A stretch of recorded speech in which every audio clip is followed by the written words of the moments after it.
All right. Well, hey, welcome everybody to the 2022 Spark Educational Technology Conference.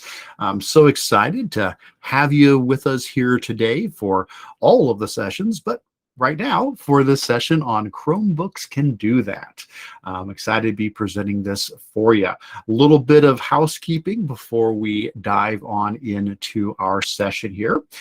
First, do note for those that are watching live, we have turned off the option for microphones and webcams during the session, but we do want you to be able to communicate with me during the session. So we've got a couple of options for that. We do have the chat turned on, so you can throw comments into the chat. I've also turned on the Q&A feature if you prefer to use that. Sometimes things can get lost in the chat, and the Q&A might be a little bit easier sometimes to be able to watch questions popping up in there. So if you would like to use the Q&A, you can click on the little activities button in the bottom right corner and then choose Q&A. Let's see, I did see a question already pop up. Somebody said, can we pull the chat sidebar off so the center part is larger? You can definitely make the presentation larger. There's a couple of options for that in Google Meet. If you're not familiar with that, one option is to switch into what we call spotlight mode. So in Google Meet, if you go down to your settings and you go into your layout options, you can choose the spotlight mode, and that tends to shrink down other things, makes the presentation a little bit larger. So thanks for that question there as well. Awesome. All right, so I got a few more people jumping in here with us. So please do ask questions through the Q&A or through the chat during the session. That would be fantastic. Also, a couple of other housekeeping things. Feel free to share out about the conference using the hashtag SPARCC22, and be aware that we've got lots of live sessions and pre-recorded sessions that you can pick from here today. The live sessions, about 27 of these. If there's any that you want to see but you aren't able to get into live, no worries. Everything's being recorded, so you can come back later and we'll update these links to have the recordings in there. Just give us a little bit of time to get those updated. The pre-recorded sessions you can access anytime. They are ready for you. And both the pre-recorded and the live sessions do have certificate of attendance options. After watching the session, you can fill that out. And it does take a little bit of time. We do process those manually, so give us some time to get those generated and sent out to you after that. All right, good stuff. Well, hey, let's talk about our session here that we're going into now. Chromebooks can do that. First thing I want to do is make sure you guys can get to the resources for this session. You'll see the link bit.ly/Kurtz-CB tips. That will get you to the Google document that has all of the resources. It's got the slideshow linked in. It's got other resources and links included in it. That document looks like this. So if you're winding up in this document, you are in the right place. Feel free to make a copy of it or save it to your drive or bookmark it, whatever works best for you. But that is what we're going to be, that's the content we will be working through in the session here today. While you guys are pulling that up, let me do a quick introduction. So hi, my name is Eric. I am a tech integration specialist here at SPARCC, the Stark Portage Area Computer Consortium. We're putting on this conference here today. My job is to help support schools in this area using technology with a focus on googly things. So we support about 35 school districts up here in Northeast Ohio. So that's my day job. And then on the side, I also run the website Control Alt Achieve, where I share out my EdTech resources there as well. For this session, though, what we're going to be taking a look at are all about Chromebooks. So here's kind of the idea behind this session. Many schools now have Chromebooks for their students and sometimes even for their teachers. We've seen a big move that direction to have staff Chromebooks as well. And this flood of Chromebooks may have come from a number of reasons. It definitely could have been because of the pandemic. Schools may have been like, oh, we've got to get devices in our students' hands so we can send home devices with them during the pandemic. Or other schools, several years prior to that, it was state testing. It's like, oh, we've got to have devices so our students can do state testing. Chromebooks are affordable and they're manageable, and they, do the job we need them for that. And so one way or the other, we have seen a lot of Chromebooks flooding into our schools, and that's wonderful. That's great. But sometimes I wonder, are we making the most of them? Is it a situation where we got the devices because we needed them, but maybe we haven't, pushed all the buttons and tried all the features and realized, oh, wow, Chromebooks can do that? That's really cool. And so that's the idea. That's the idea of this session, is to help us get the most out of the devices that we have for our students or for our staff. So we're going to go through some general resources that we're going to talk about, things that are built into Chromebooks that are available as part of Chromebooks. Maybe some of these maybe some you don't, maybe some you know about, but you just haven't taken a close enough look at, and you're like, oh yeah, I need to investigate that some more. So we're going to talk about camera tools and the screen capture tool, and using multiple desks, offline access, keyboard shortcuts, Android apps, accessibility tools. A lot of great stuff we're going to be investigating during the session. Now, at any point while we're doing this, if you guys have any questions, please do throw those in the chat or in the Q&A. Absolutely happy to take those and go deeper into any of these topics as we work through this. And just again, as a reminder, bit.ly/Kirch-CB-tips will get you to the document. Awesome. Very good. All right. Well, I think we're ready to get going here, guys. So let's dive on into our session. All right, first thing we're going to do is we're going to talk about just some general resources. These will just kind of get out of the way first. They're good, but they're not the interactive stuff we're going to be exploring here as we get deeper into this. But let's go ahead and talk about some quick general resources that I think are great to have on your radar when it comes to Chromebooks. Now, all of these are linked in the agenda. So again, if you have the agenda open and you scroll down past the table of contents, page 2, here are the general resources that we're talking about right now. Now, what these are some things that Google has put together to help you get the most out of your Chromebook. For example, one of the links here is the Chromebook Discovery page.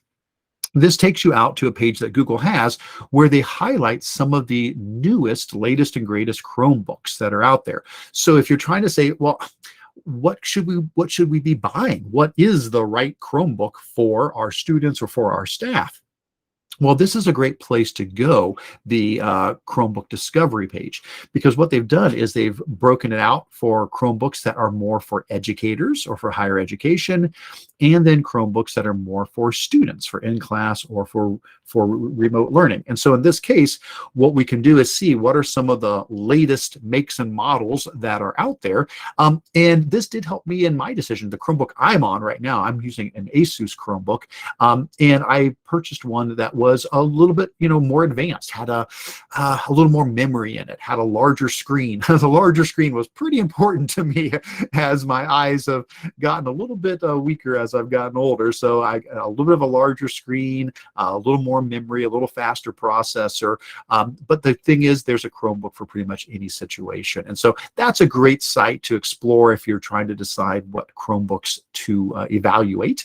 Another great general resource is the Chromebook Simulator. This is a website where they basically put a virtual Chromebook on here, and you can go through all these different tasks. Like if you want to learn how to do things on your Chromebook, you can come in here and say, okay, I want to learn how to print, or I want to learn how to use my apps, or I want to learn how to manage my files. You can click on these and it will take you through step by step, clicking on a virtual Chromebook, and then you can take those skills and use them on your actual Chromebook. So that's a great site. The next one I want to draw attention to as far as general resources is the Chromebook App Hub. And this is a wealth of resources. My goodness, what a great site this is. So the Chromebook App Hub is where Google has tried to pull together extensions, add-ons, third-party web tools that can be used on a Chromebook, and that you can then use, for your own productivity, or you can use for student learning, student creativity. It's a phenomenal site. So basically, when you head to the App Hub, you can search either by apps or by ideas. So at the top, you see there's an Ideas tab and there's an Apps tab. So on the Apps tab, if you search that way, you can just scroll down through these, which is fine. Or you can use the filters on the side here to say, okay, I'm looking specifically for something that, is good for a certain age range of students, or I'm looking for apps that are going to fit into a category on, math or podcasting or robotics or, social science or STEM. And so you can go in and you can narrow down the apps as well. And then anytime you do pick an app here, when you come in and find one that you want to grab, and I don't know, I'll click on something here. We'll just randomly grab one of these in here. Sure, Canva. Oh my gosh, Canva's a great one. So I could, for example, choose Canva as an example. What's going to happen is when you choose an app, you're then going to go to a page where there's loads of support resources. So there's going to be videos to watch, or, websites that help explain, how to use this tool. And they're going to have, and many times they're going to have these things called ideas, these related ideas, where it's like, okay, these are lesson plans that are ready for you to use, or activities that you can use using that tool on your Chromebook.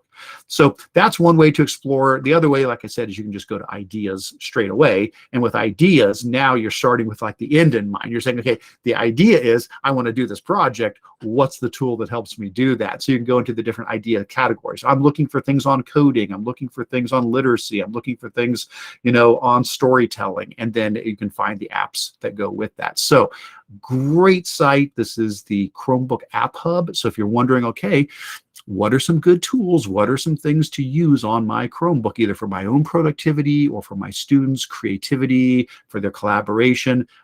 Dive into there. Great place to start exploring those.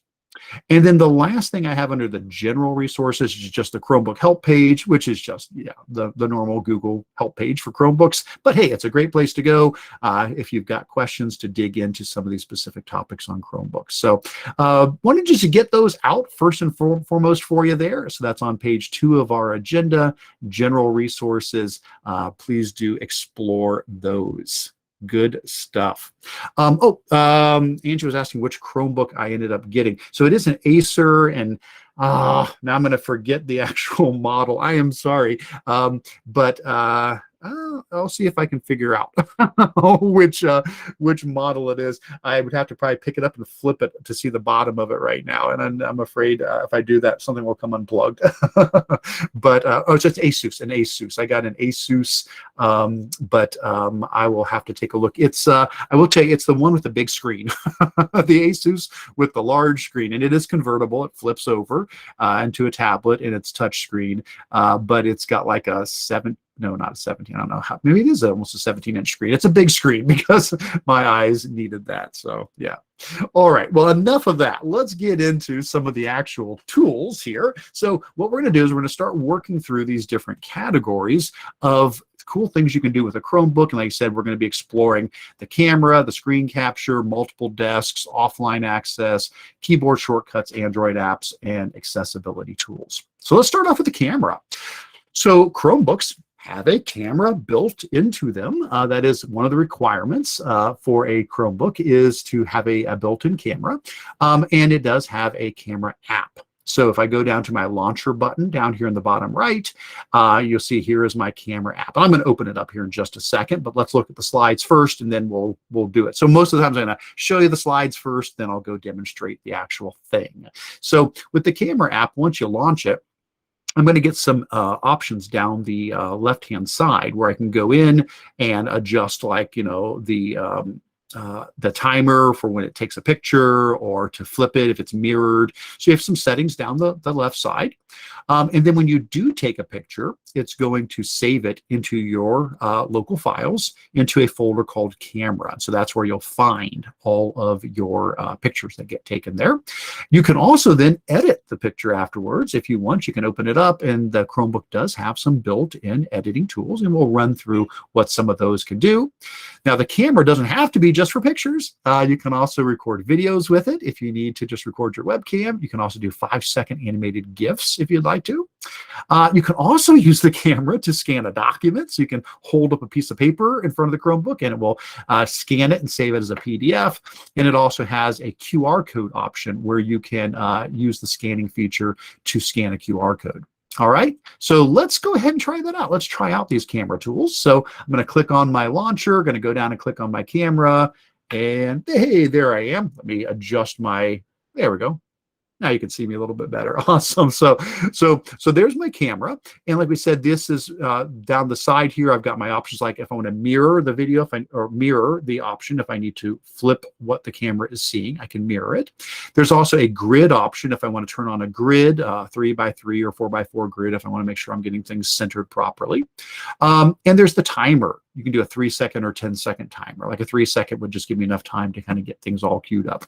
Then there's another button below there that you won't see all the time. This is the switch to next camera button. So normally, if you just have the camera that's built into the Chromebook, that's it. You're just going to use that camera. But you're allowed to plug in external cameras. Chromebooks have USB ports or USB-C ports. You can plug in like a document camera, like an IPEVO or something. I've got a Logitech that I'm using for the Meet that I've got plugged in as well. So if I were to come down here and click on switch to next camera, now, hey, that's my Logitech. And now I'm back to the one that's built in. So what's cool about this is you can have like a document camera that's pointing to something else. You could be recording yourself, and you could switch, and you could record, from the document camera what it's pointing at, whatever works best for you there. All right. Across the bottom, of course, that's for taking a photo. If I want to do a video, this would just be a normal video. This would be an animated GIF. If I want to do a 5-second animated GIF, I can do that. And then here's the scanning option. I can either scan a document, I can hold up a piece of paper here and it will scan the document, or I can scan a QR code if I have one that I need to scan. So all of that's just built right in. Well, we're just going to take a regular picture. We'll just snap a regular picture here and just show how that looks. If you do have questions about any of those, then let me know, and we can dive deeper into any of these features. But let's just snap a regular image. So here we go. Awesome. Yay. Okay. So I just took the picture, and what I can do, a couple things. Down here in the bottom corner, it shows you a little thumbnail, the most recent image you took. So you can click that to get right to it. Remember, like I said, this image also is now saved to my my local storage on the Chromebook inside my camera folder. So let's go ahead. We'll exit out of the camera, and let's pull up my files app. So here is my Files app, and this shows me all the files on my Chromebook, and there is the camera folder there, and inside of that are all the different images or animated GIFs and stuff that I've taken. So here is the one I just took right now. If I double click on that, that should open it up, and yay, there it is. Awesome. So there's the picture we just took. Like we said, we can do some editing on this. Across the top, there are some built-in editing options, such as cropping and rotating. So if you want to crop your image or rotate it, you can do that.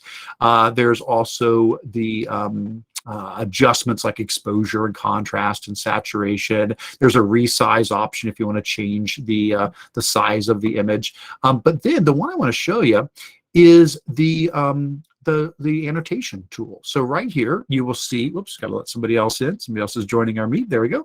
Right here, this little squiggly line, this is an annotation option. If I click on that, it pulls up the annotation toolbar over on the side where I can pick between, let's see, what do we have here? We've got a pen, we've got a highlighter, we've got an eraser, we have different thicknesses and colors. So I could come here and grab a color, adjust the thickness maybe, and then I can write right on this. So I would do my best to hold my screen so it doesn't move while I'm writing on it, but I could come in and do like Chromebooks rock. Awesome. Yay, there you go. And just hit done, and it's going to save that annotation on there. So if you need to take a video of yourself or an animated GIF or an image of yourself or the students, this is everything we're saying here. I'm going to say you a lot today, but I mean you, but also your students. They can fire up the camera app, and this will allow them to very quickly record themselves. If you want them just to do a quick video recording of themselves and then take that video and share that, very quick, easy way to just get a quick webcam video or GIF or image of themselves. Good stuff there. All right. Taking a quick look to see if there's any questions popping up. Brooke did ask if there's a length to the videos that can be made. No, the only length would be on the GIFs. The animated GIFs are 5 seconds. The videos, nope. The only physical limitation you'd run up against would be the storage on your Chromebook if you didn't have enough space to be able to store it. But no problems with that. So yeah, if the student needs to, practice giving a speech or explaining a concept, they can pull up the webcam, do their recording, and then take that recording and then share it with you. They can drop it in their drive and share it with you there. Good stuff. All right, well, let's keep on going. So after the camera tools, the next thing to talk about would be the screen capture, screen recorder, and screencast. Now, I just did a full 1-hour session on screencast, so we won't go into great depth. We'll do enough to give you the gist here, but we've got 6 other topics to look at. So if you really want to dive deep into screencast, that was the earlier session I did today. There's a full 1-hour recording on that. But let's give you at least the elevator pitch for this and just show you the basics. And then if you want to dive deeper into that, there's that other session that we did. So when it comes to recording your screen, there's a bunch of options for that.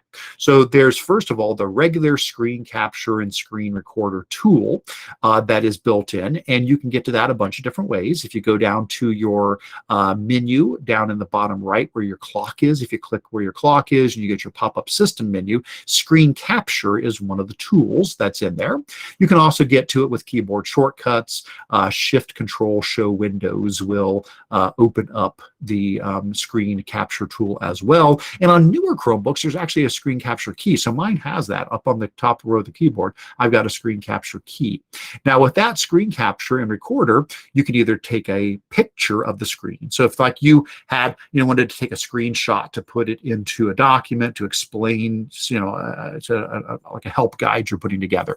Or if you want to take a screenshot and annotate some information, about it, this would let you just snap a picture of the screen, or you can do a video. You can record a video of the screen. So again, instructional videos. If you're trying to teach a concept or the student is explaining their understanding and you want to pull something up on the screen while doing it, you can record a video as well. And there's a settings gear here where you can go in and turn on your microphone or your camera as well.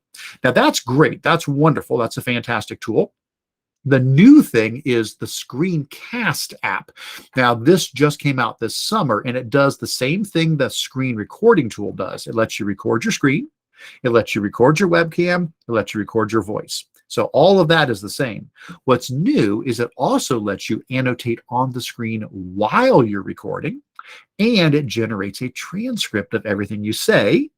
And that transcript can be translated by the end user if they maybe are an English language learner and they want to hear you speaking in English, but they want to see the transcript in their language. So it adds these extra features on that are really nice. And again, we've got a whole 1-hour webinar, the session that we just did on that. If you want to dive into that, I'll just show it very briefly here so you get the main idea behind that and how that works. So again, those are the 2 different screen tools, either the screen capture tool or the screencast tool. So if I was doing screen capture, I'm not going to get the transcript and the annotations and the translation. I would just come down here, click on screen capture, and then that would let me just record my screen with my voice and my video if I want. I could either do just a picture or a video, and I could include my microphone and my camera. And that's great. Wonderful, because sometimes that's all that you need there. If I wanted to do the screencast tool, though, that's found a little differently. To find that, you're going to go down to your launcher button and it's going to be an app in your launcher menu called Screencast. It is just rolling out, so you may not have it available yet. It does require version 103 of the Chrome operating system, so it may still be rolling out to some folks. But basically, you'll click on the Screencast button, and when you do, it will allow you to do a recording where you have all the normal features that we've seen before, recording your full screen, partial screen, microphone, camera.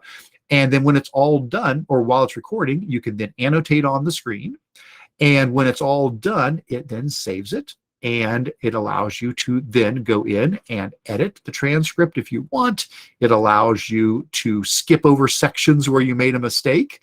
And then it allows you to share the final result with your students, or your students to share it with you.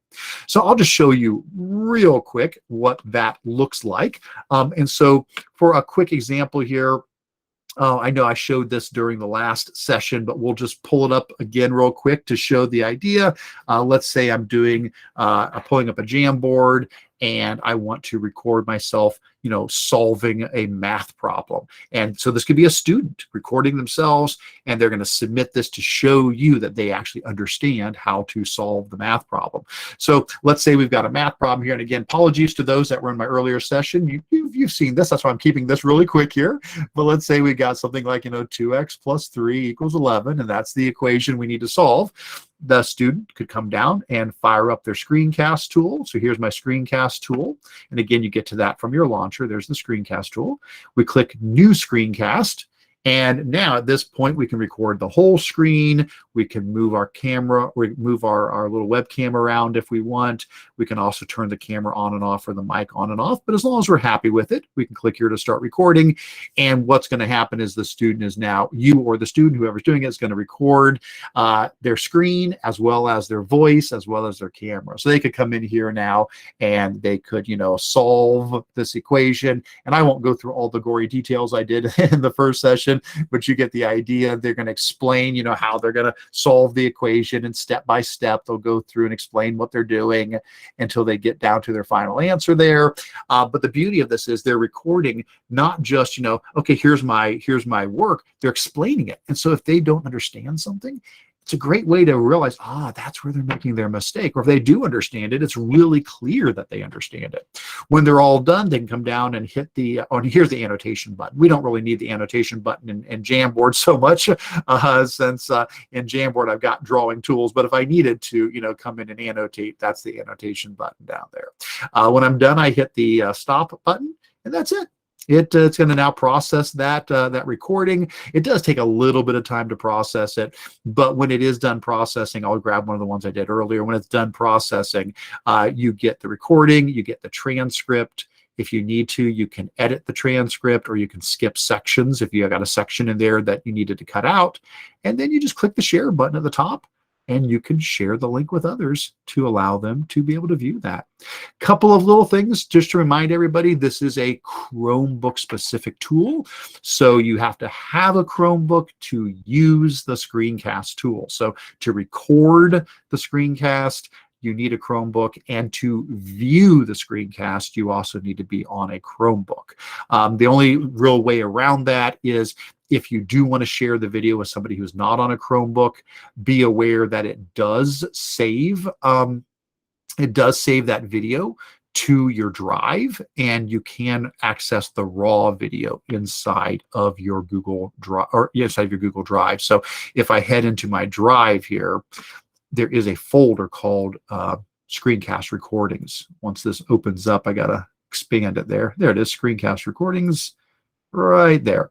And inside of there are all of the folders that have your screencast. So you can access the raw video. It's a WebM file, and you can use that video to upload it to YouTube, or put it in a Google slideshow, or just share it with people. So you can share the video with people that are not on a Chromebook, but to use the actual screencast app, that you do need to be on a Chromebook for. So a lot of cool things there. So when it comes to using the screen recording tool, like we said, you can either use the one that's just the old one that we've had for a long time, just the screen capture tool. That's just going to let you record the screen, your camera, and your mic. Or you can upgrade to the screencast tool that if it is rolled out to you, if you've got that now on your Chromebook, which will add in the annotations and the transcripts and the translations. All right. Let's pause there for a second and see. It looks like there was a question about where things are being saved. Are things being saved locally on the Chromebook? So yeah, when you do like the camera app, yes, it does save it to that camera folder there on your Chromebook. So you, if you want to move it somewhere else, you can absolutely do so. You can take any of these images, click them, drag them, and drop them somewhere else. So like you could take these images and move them over to your Google Drive, for example. That would allow you to then have them in your drive. And if you're using that screen recording, the screen capture tool, if you go into the little gear here, that's another option, is in addition to choosing like your microphone and your camera, it does have a spot where it says, where do you want to save? So like videos go into your downloads folder, but you can say, no, I want to select a different folder, and you can choose somewhere else that you want to save it, including over in your drive, if you wanted to save it directly to your drive. So you can make those adjustments there as well, if you want to save it somewhere else. Good stuff. All right. Awesome. Fantastic. Well, let's keep on going. All right. So we've talked about our camera. We've talked about our screen recording tool. What else do we have with Chromebooks? How about something called multiple desks? Okay, what's this all about?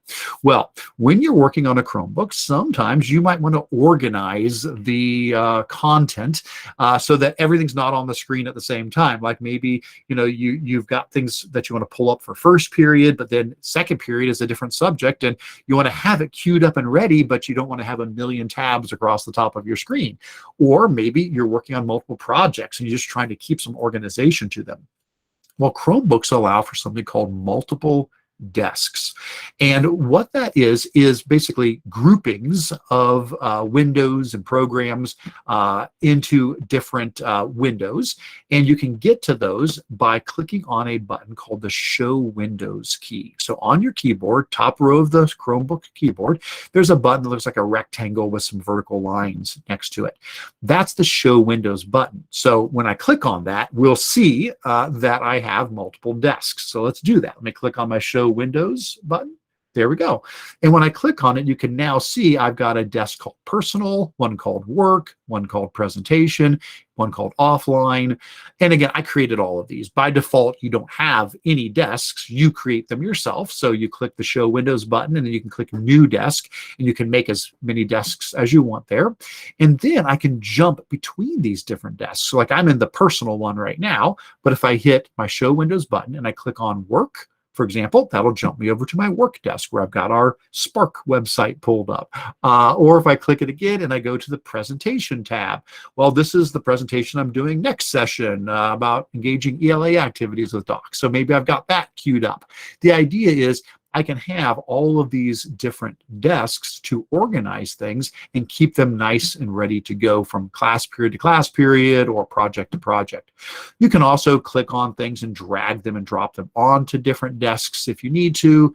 And when you're inside of a desk, let me get back into my Personal there, you can right click on a window and you can say, I want to move it to a different desk. So you can move things from desk to desk as well. And if you're really good with swiping, you can use your trackpad and you can use a 4-finger swipe to move between the desks too. So I'll try that with mine. Let me use my 4-finger swipe. There we go. And so here I am jumping between my desks just by swiping with my 4 fingers on the trackpad there as well. And there I am. And now I'm back to where I need to be. Awesome. Awesome. Good stuff. So that can be a way to provide yourself with a little bit more organization with your projects that you're working on. Now, you certainly could, you know, have multiple, you know, sets of your Chrome browser as well. Like I could say, oh, let me grab this tab, pull it out separately and fill it up with stuff and just minimize it down below. So that is certainly fine too. There's other ways to bring some organization. I heard Angie asking about how is that different than using multiple windows. And so it's just another option if you prefer to keep things a little bit more separate and organized, so those things won't pop up while you're working on one project. All right, let's keep on going. Next thing that's cool about Chromebooks is offline access. So when we think about Chromebooks, obviously we think having a Wi-Fi connection is a pretty important feature for Chromebooks, since they are cloud-based computers. So everything you do is getting saved to the cloud. When I'm working on a Google Doc, or when I'm in my Gmail, anything that I'm creating in Drive, it's all getting saved into the cloud. Well, so the concern could be, if Chromebooks are cloud-based computers, what happens when there's not a connection? Do they become less, valuable? Do they not function if you suddenly lose a Wi-Fi connection? And the short answer is no. There are a lot of things that Google has added to a Chromebook to allow you to keep working even when the Wi-Fi cuts out. Or let's say a student goes home and they don't have connectivity at home, or maybe they're on the go and wherever they're at a spot where they don't have Wi-Fi connectivity. Well, the thing is, you can keep using multiple tools if you turn on offline access. So Gmail, Drive, and Calendar, for example, all have offline access as an option. Now I'm going to show you how to set each of these up. But Gmail has its option to turn on, Drive has its option, and Calendar has its option. And these are not the only ones that do this. Other tools do this as well. Even Google Classroom, for example, has an offline access option to sync things up so you can work when you don't have a connection. But to demonstrate these, I'm going to use my multiple desks, and I'm going to go over to a desk called Offline, because what I've done is I've queued up a demo account here. So this is not my real account. This is just a pretend demo student. And I want to show you how in Gmail, in Drive, and in Calendar, you can turn on offline access. So here's the idea. Let's say I want to be able to get to all of my Gmail messages even when I don't have a connection.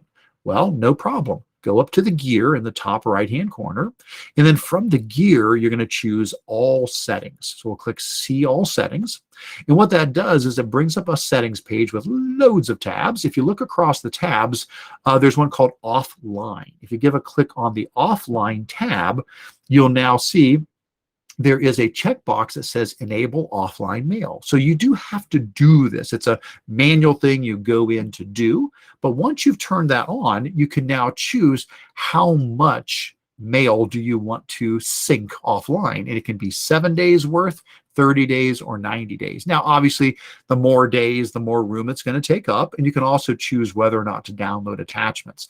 Now, me personally, I do this.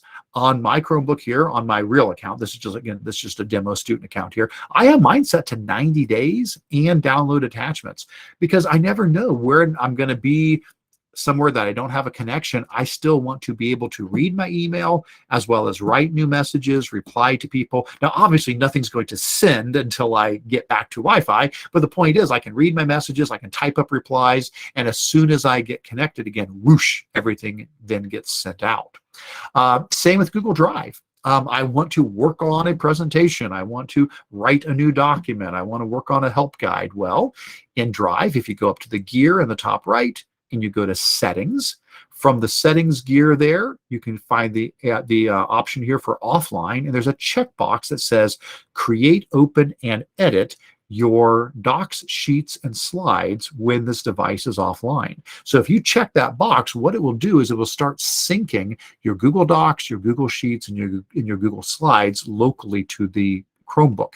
Now, it's only going to do doc sheets and slides, so it doesn't sync forms, it doesn't sync PDFs, it doesn't sync Jamboard files, but it does do doc sheets and slides, and it syncs the most recently used ones. So if you haven't touched something in months, it probably won't show up there. But I keep this on as well so that I can always open up a file that I've been using recently, keep working on it, or I can start new files. And as soon as I get back to Wi-Fi again, whoosh, it all will sync up. And then lastly, the same thing for calendar. Just go up to the gear at the top of calendar, go to settings, and then scroll way down, and there's the offline option to sync your calendar, so you can see all of your calendar events there as well.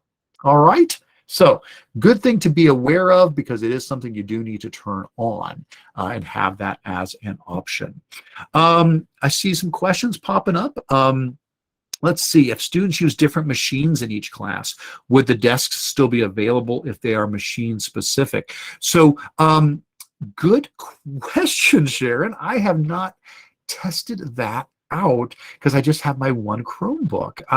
I'll need to grab another Chromebook and log in and see if the desks follow you.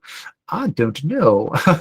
So I think, I swear I saw a blog post from Google recently about making desks become persistent, but even then it may just be for that one device. I'm not sure, Sharon. I'm sorry. I don't have the answer to that, but we can easily poke a stick at it. We just need to pull up a second Chromebook and try that out. My gut feeling is no. I think the desks are just for that particular device, but we'll have to see. I did see another question. What if you have multiple Google accounts? Can you keep the offline stuff separate, or do they go into the same folder?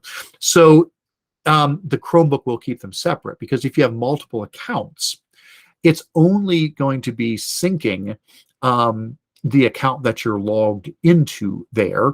And so with a Chromebook, when you want to switch to another account, what you should do, and I won't obviously log out as I'm logged in, you should come down here and click sign out, and then you can jump over to your other account, and it has its own storage space on the Chromebook. Having said that, there's an update coming where they're going to allow multiple profiles on the same login on a Chromebook. I don't know what's going to happen then. I know on a normal computer, what it does is it creates a separate folder on your Windows or Mac, a separate folder for each profile. So my guess is it's going to be the same thing. It's going to be a separate folder for each one of those profiles. Yeah. All right, let's keep on going. What's up next? Next topic, keyboard shortcuts. All right, so Chromebooks have a lot of nice keyboard shortcuts to make your life a little bit easier. So the first thing I want to say about keyboard shortcuts is the most important one is a keyboard shortcut that shows you the keyboard shortcuts. So if you're like me, I forget a lot of times, okay, what is the keyboard combination to do X, Y, Z? Well, if you know Control-Alt ? That combination will bring up a pop-up window to show you all of the keyboard shortcuts. So that's really the most important one to know. So if I press Control-Alt ? Boom, there it is. And so this gives you popular shortcuts. It gives you shortcuts for tabs and windows, pages and web browsers, system and display settings, text editing, accessibility, and so forth. So that's a great way to find the shortcuts if you're not sure. But let's demonstrate a couple of them that I think are pretty cool. So here's a neat keyboard shortcut that I like a lot, and that is the Search V shortcut. Okay, so the search key, that's the one over here on the left that either looks like a magnifying glass or it might look like a circle. That's the launcher key, the search key, the everything key. They call it lots of different things. Well, if I use that with the letter V, it's a special kind of paste. Normally, Control V is just normal paste. Search V allows you to paste from the clipboard up to the last 5 items that you've copied. Cool. So let me show you what I mean by that. So let's say I'm in this document here, and let's say I want to copy some things. So I'm going to I'll copy my contact info. So I'll come here and I'll copy that. That's one thing. Then I'll come down and I'll copy this header. That's another thing. So that's my second thing I've copied. Then I'll come down and I'll copy, I'll copy this line here. That's my third thing that I just copied. Let's copy 2 more things. Let's keep going down, and maybe we'll grab, these links here. We'll copy those, and then let's copy one more thing. We just need something else to copy. Doesn't really matter what. Maybe we'll just copy this table here. See if it lets us copy all that too. Okay, there we go. So I've just copied 5 different things. Well, if I come to the bottom and say, okay, I want to put in I want to, paste something in. Well, if I do Control V paste, I'm only going to paste the last thing. But if I press the search key and V, let's do that. Search, sorry about that, guys. Search V, look what it does. It pops up the most recent things I've copied. And so here is the table that I just copied. Here's those links. Here's that line of text. Here's the header. Here's my contact info. So all I have to do is click here, go search V, and go, oh, let's paste this in. Blurf, and it pastes that in. Or let's paste in that table. There's the table. And so the thing is, it gives you the last 5 things that you've copied. So that's a really nice one. I like that. That's really handy. So that's a good shortcut. Other good ones, there's not a caps lock key on a Chromebook. So if you really need to do caps lock, search Alt will turn on caps lock. So that's nice. Search L is for locking your screen. If you need to walk away from your Chromebook and you don't want somebody getting into it, you can just do search L, it'll lock it, and then you can just log back into it when you get back. There's also shortcuts for like taking a screenshot, that's Control in the Show Windows button, or taking a partial screenshot is Shift Control in the Show Windows button. Anyway, okay, so that's a bunch of keyboard shortcuts that you can explore as well. Let's keep going. We got 2 more topics we want to get to. I think we've got time. I want to make sure we get through everything, so I'm going to keep on moving, but please do throw things into the Q&A or throw things into the chat if you've got questions, and I will do my best to pause and take a look at those as well. So the next thing I want to talk about is Android apps. Now you say, Android apps? Eric, we're talking about Chromebooks. Android apps, that's like on your phone, right? Well, hang on a second here. Modern Chromebooks allow you to install Android apps as well. So in addition to using everything that a Chromebook can do, like extensions and add-ons and websites and web tools, you also have access to the millions of Android apps that are available. And there's a lot of really awesome things you can do if you use Android apps along with the normal Chrome tools. And I'm going to demonstrate those for you. Having said that, if it is a school-managed Chromebook, remember, you need to check with your tech folks because they may not have that feature turned on. So this is something that in a school setting, Android apps might be turned off. You might need to chat with them and say, hey, we could really benefit using these particular apps. Now, if it's your personal Chromebook, you can turn it on easily. Like my Chromebook I've got here, this is just my personal Chromebook. You just go into your settings, you go to the Google Play Store settings, and then you just flip the switch that says turn on the option to install apps and games from Google Play. And when you do that, you get this new button at the bottom. So if you look at the bottom of my screen, here's the Play Store. I can click on that, and this is the Android Play Store. I can now hunt for Android apps. You know, if I want to find, you know, the Google Classroom Android app, I've already got it installed, but you can install all of these Android apps on your Chromebook. Now, your question is why? Why would you want to install Google Classroom Android on a Chromebook when you already have Google Classroom Web? Well, here's the thing. Some of the Android apps actually have more features than the web version, and Classroom is a great example of this. So, for example, on my Chromebook, I can just go to regular old Classroom. So this is just regular classroom.google.com. Excellent, no problem. Here's my classes. I can open up my classes. Perfect, great, wonderful.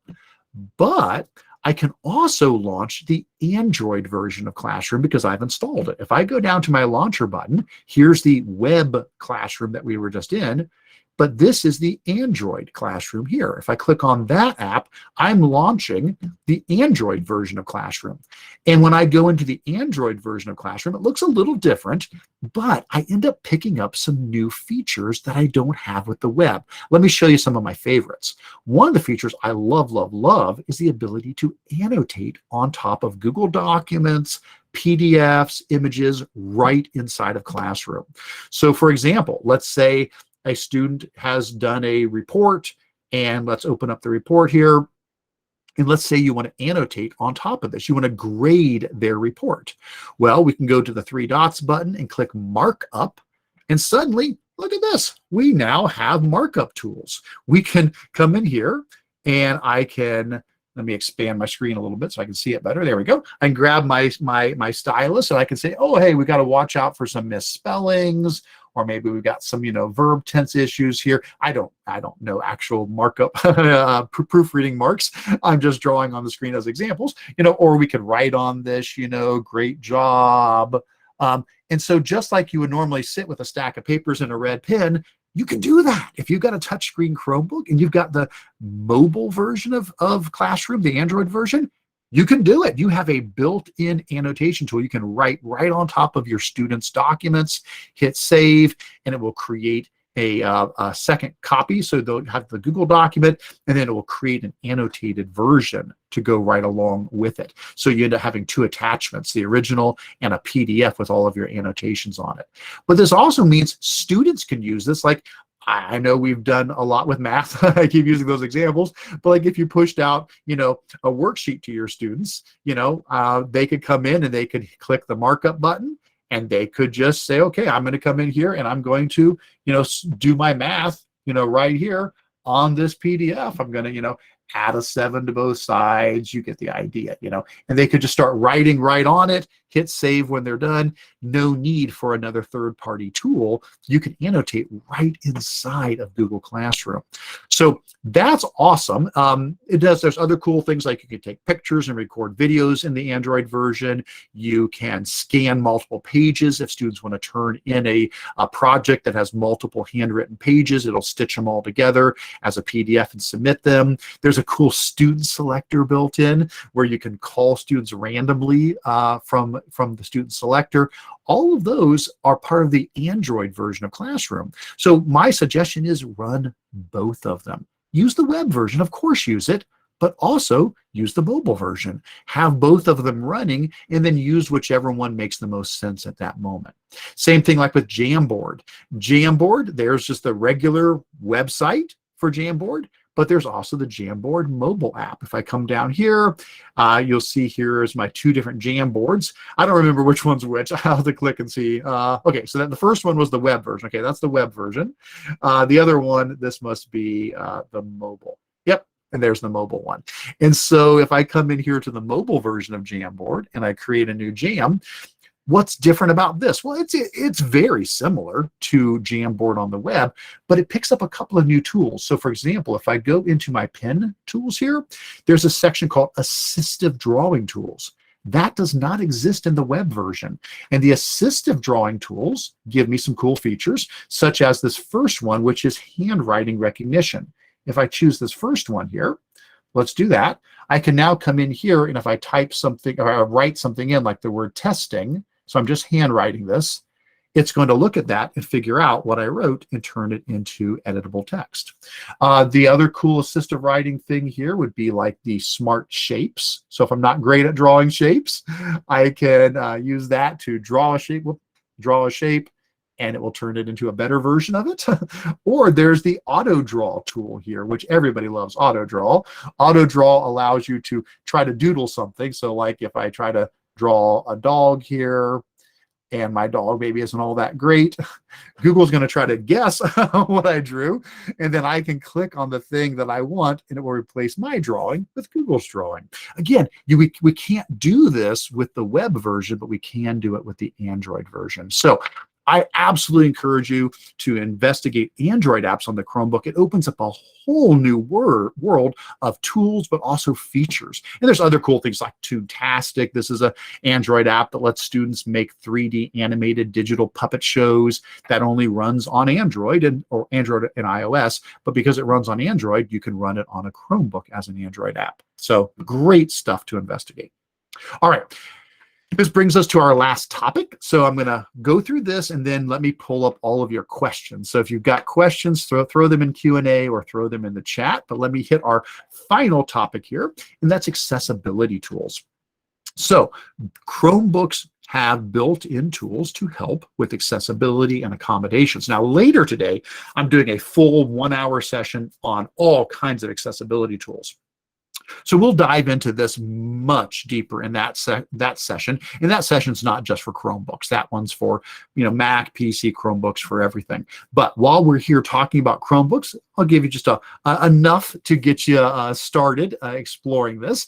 And that is with the accessibility tools in a Chromebook, you can get to them by going down to the system menu down in the bottom right. Give a click on the little clock down there. They'll pop up your system menu.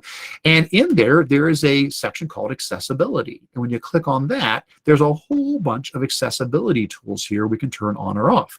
Now, if you don't see that, if you go into that, if you say, hey, Eric, I went down and I clicked, I didn't see accessibility. You do need to turn that on so that it'll always show up. And if it wasn't turned on automatically by your school, you can go into your settings here. And in the settings, there's an accessibility section. And that's where that little switch is you can flip to say, always show the accessibility options in the system menu. But once you've done that, once that's done, you can get to them really easily. We just come here and click on accessibility, and we have all of these tools to help with accommodations. And this includes things like select to speak. Select to speak will do text to speech. You select something, it'll read it aloud for you. Or dictation. This gives you a little microphone. You speak and it types up whatever you say. It's just a built-in speech to text tool. Then there's high contrast mode to invert colors to make it easier to read. There's the docked magnifier to magnify what you're reading on the screen. The top becomes a magnifier and the bottom of whatever you're looking at the bottom of the screen. There's automatic clicks. If you have a hard time pressing the mouse, you just hover above things and it will click for you.